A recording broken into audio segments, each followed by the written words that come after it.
Well, hello again. It's Dave Glover from Holistic Political Chat, and we are on the scooter once again out here in beautiful Cobourg, Ontario. You know, there's been a lot of talk lately about the federal government, specifically about Trudeau's so-called revolving door criminal policies. You know, when I saw Pierre Poilievre and his team talking about Trudeau's revolving door, I couldn't help but think of the Michael Dukakis ads, the Willie Horton ads, the ads that got George Bush elected, the first George Bush, and the argument that Willie Horton should have done time, but he got out of jail early and managed to kill somebody. The reality in Canada is very different than that of the United States. First of all, if you want to talk about reforming the judiciary in Canada, then what we need to talk about is spending more money. And nobody wants to do that. Do you want to know why our judiciary is the way that it is? Because the Public Prosecution Service, the Crown Attorneys, the judges, all of the prosecution team, quite frankly, are focused on one thing, and that's keeping people out of jail. Because in this country, it can cost upwards of $127,000, that's $127,000 per inmate per year.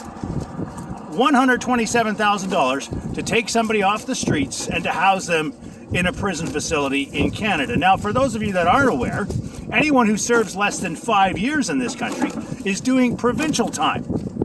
So these individuals who are getting out early are getting out because they're being released by the provincial courts and by provincial judges and provincial crown attorneys. So this is not a federal government problem. This is a provincial government problem. But in reality, listener, is that this is a taxation problem. We spent the last 25 or 30 years cutting taxes, cutting public services, and therefore cutting the ability to provide the funding necessary to incarcerate people for the length of time that conservatives would like to see people incarcerated. Now, don't get me wrong. When someone is sentenced to prison time, I would like to see them do as much time as they possibly can. After all, if you do the crime, you should do the time. But to argue that people are being released early because of the so-called revolving door prison policies of our federal government is a lie. It is a simple lie. And the fact that so many people are being sold this bill of goods and that so many people are believing this lie is remarkable to me. What it shows me, quite frankly, is that our education system is woefully inadequate. People clearly do not understand how law and order works in this country. People are woefully unaware of the fact that the federal government of Canada does not control the prison system. They don't have direct control over prosecution, and they can't determine who gets out of jail early. The Prime Minister of Canada does not let people out of jail early, contrary to what Pierre Poilievre would love you to believe. The reality is very different. Canada's judicial system is woefully underfunded, just like every other aspect of public service in this country.